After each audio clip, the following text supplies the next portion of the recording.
Everyone and happy new year. क्या happy new year भाई, वैसा ही दिन है, कुछ नहीं बदला है। तो 2025 बर्बाद करने के बाद सक्सेसफुली हम आ चुके हैं 2026 में ये साल बर्बाद करने। सो गाइस, वीडियो शुरू होने से पहले एक डिस्क्लेमर, ये जो मेरे पीछे बैकग्राउंड है कृपया करके इसको इग्नोर करना, क्योंकि गाइस मैं मिडिल क्लास हूँ और मेरे पास ज़्यादा सब्सक्राइबर भी नहीं है, तो प्लीज़ एडजस्ट कर लेना।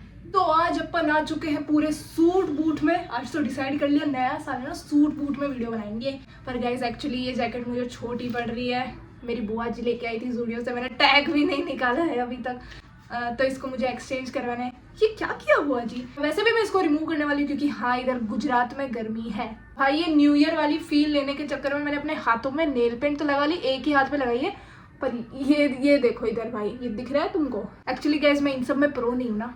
तुम्हारी स्कूल में कुछ तो देते हैं दिवाली होमवर्क, और दिवाली होमवर्क के साथ साथ तुम्हें मिलता है 1 साल भर के प्रोजेक्ट्स। डोंट वरी गाइस, कुछ स्कूलों का काम ही यही होता है बच्चों से बेफालतू की मजदूरी करवाना। और मेरी स्कूल जहाँ से मैंने 10th पास आउट किया है वहां पे भी यही चलता था। सो स्टोरी शुरू होती है 2nd स्टैंडर्ड से। दिवाली पे हमको एक होमवर्क मिला था, मतलब वो सब्जेक्ट था जनरल नॉलेज, जीके, वो हमारा एक सब्जेक्ट था। उसमें टेक्स्ट बुक में एक चैप्टर था जिसमें इंडियन मॉन्यूमेंट्स थे, इंडिया गेट हो गया, ताजमहल हो गया, कुतुब मीनार हो गया, ये सब का। तो उसका हमको एक होमवर्क मिला था कि वो टेक्स्ट बुक का पेज आपको जेरोक्स करना है और वो जेरोक्स की कॉपी आपको आपकी नोटबुक में चिपकानी है। देखो तुम टेक्स्ट बुक में ऑलरेडी है, फिर भी इनको नोटबुक में चाहिए, मजदूरी देखो, और वो भी कलरिंग, ठीक है, ब्लैक एंड व्हाइट जेरोक्स में कलरिंग चाहिए इनको। भाई हम तो प्रोफेशनल है। सो मेरे यहाँ पे ऐसा हुआ था कि फॉर सम रीजन मैं प्रिंट आउट नहीं निकलवा पाई थी। आई डोंट नो क्या रीजन था, अभी मुझे उतना याद नहीं है, लेकिन यस, मेरी भोली मम्मी, मुझे डांट ना पड़े इसलिए उन्होंने क्या किया कि पहले कार्बन पेपर आता था ना, मतलब उस पर अगर आप उसको किसी के ऊपर रखोगे फिर उस पर ड्रॉ करोगे तो वो नीचे छप जाता था, तो वो आप लोगों को पता होगा। तो मेरी मम्मी ने एक चार्ट पेपर का छोटा सा टुकड़ा लिया और टेक्स्ट बुक में जैसे जैसे वो मॉन्यूमेंट्स बने थे ना, मतलब वो कार्बन पेपर की हेल्प से मम्मी ने वो एकदम जैसे टेक्स्ट बुक में रियल दिए थे ना, वैसे मम्मी ने, तुम लोग समझ ही गए होगे लेकिन फिर भी मैं समझा देती हूँ कि नीचे कार्बन पेपर, उसके ऊपर टेक्स्ट बुक का वो वाला पेज और नीचे वो चार्ट पेपर, फिर मम्मी ने वो ऐसे सेम वैसे वैसे ड्रॉ किया। बहुत एफर्ट्स लगे, उसमें बहुत टाइम लगा था गाइस। और मम्मी ने मेरा प्रोजेक्ट सबमिट करने को बोला ताकि मुझे डांट ना पड़े। मतलब वो चार्ट पेपर में लिटरली मम्मी को 2.5 या 2 घंटे लगे थे। मम्मी ने बहुत मेहनत की थी उसके लिए, एकदम रियल बनाया और बहुत सुंदर बनाया, मतलब प्रिंट से भी अच्छा बनाया, जेरोक्स की प्रिंट से भी एकदम रियल जैसा बनाया। तो मैं ना बहुत ऐसे खुश हो गई थी उस टाइम पे कि यार मेरा प्रोजेक्ट तो सबसे अच्छा होने वाला है, क्योंकि मैंने तो अपने हाथ से बनाया, मैम कितनी खुश हो जाएगी देख के। तो फिर ठीक है, उसके अगले दिन मैं प्रोजेक्ट सबमिट करने गई तो सबके हाथ में मतलब अपनी अपनी नोटबुक थी, उसमें प्रिंट आउट निकलवाया हुआ था। हम लोग लाइन में लगे हुए थे सारे स्टूडेंट्स, और मैं बच्ची थी छोटी सी, तो मतलब सब मुझे लुक्स दे रहे हैं कि मैंने, एक तो मेरे हाथ में वो रोल किया हुआ चार्ट पेपर है, उसमें ड्राइंग है, तो सब लोग मुझे लुक्स दे रहे हैं। एंड यू नो, सब लोग ऐसे मुझे बोल रहे हैं कि क्या किया तूने, हाथ से ड्रॉ किया है? हाथ से ड्रॉ नहीं करना था, प्रिंट आउट निकलवाना था, देखना मैम तुझे डांटेगी। पर मैं ना ऐसे एकदम ऐसे एटीट्यूड में थी कि मैम मुझे क्यों डांटेगी, मैंने तो हाथ से बनाया है, तो मैम तो मेरी तारीफ ही करेगी।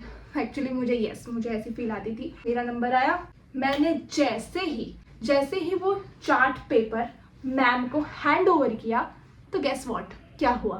ये लो मैम मेरा प्रोजेक्ट। अरे बेटा, इतनी मेहनत करने की क्या जरूरत थी, ये तो डस्टबिन में ही जाएगा। क्या ये नोटबुक में करके लाओ और अच्छे से करके लाओ, और तुम आईएएस की तैयारी छोड़ दो।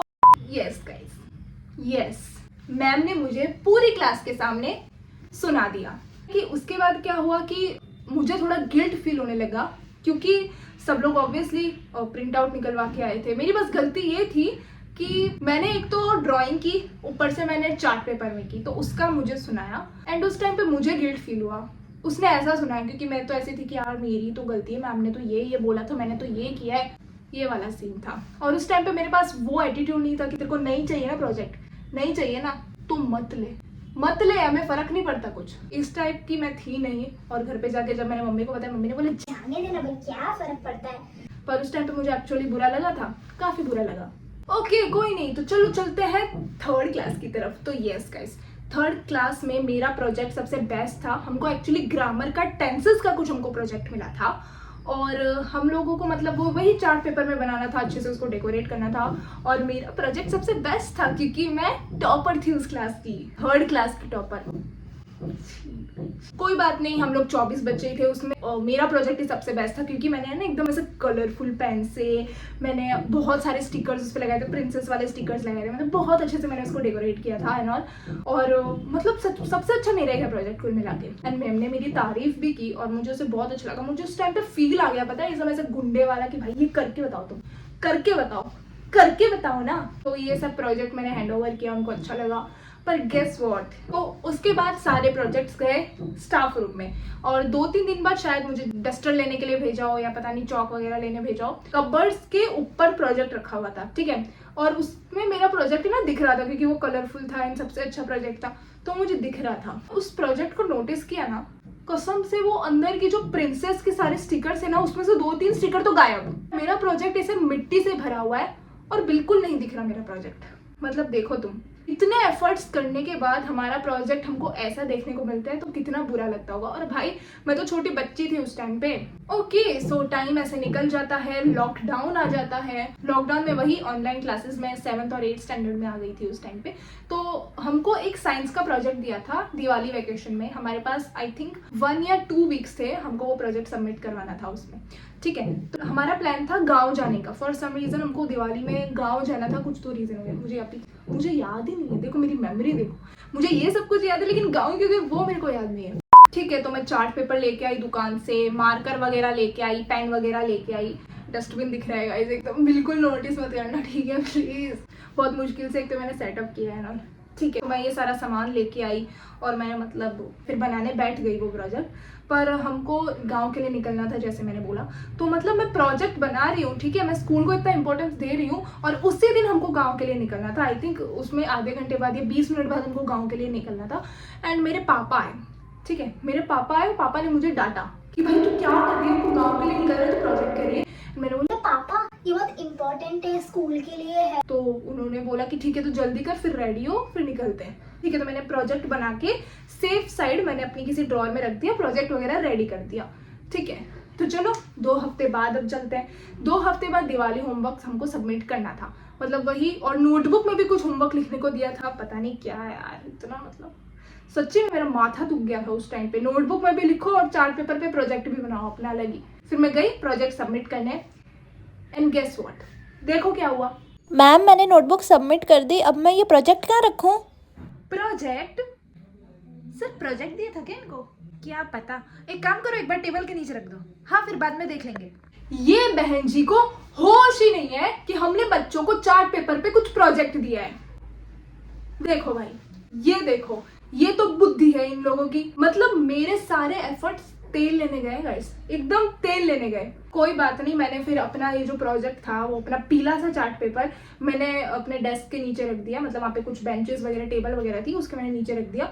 मैम ने बोला ठीक है ले लेंगे एंड, ठीक है। अब उसके बाद हमारी ऑनलाइन क्लासेस स्टार्ट हुई, तो उसमें हमको सर ने बोला कि आपको एक होमवर्क दे रहा हूँ, वो आपको फिर से स्कूल में आना है और वो होमवर्क आपको सबमिट करना है। तो शायद 4 या 5 बज चुके थे, 4 या 5 बज गए, मैं गई स्कूल।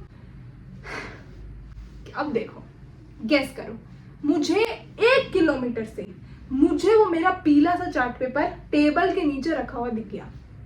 मतलब तब से लेके सुबह के 11 बजे से लेके 5 बजे तक उन्होंने मेरा प्रोजेक्ट वहां से उठाया ही नहीं।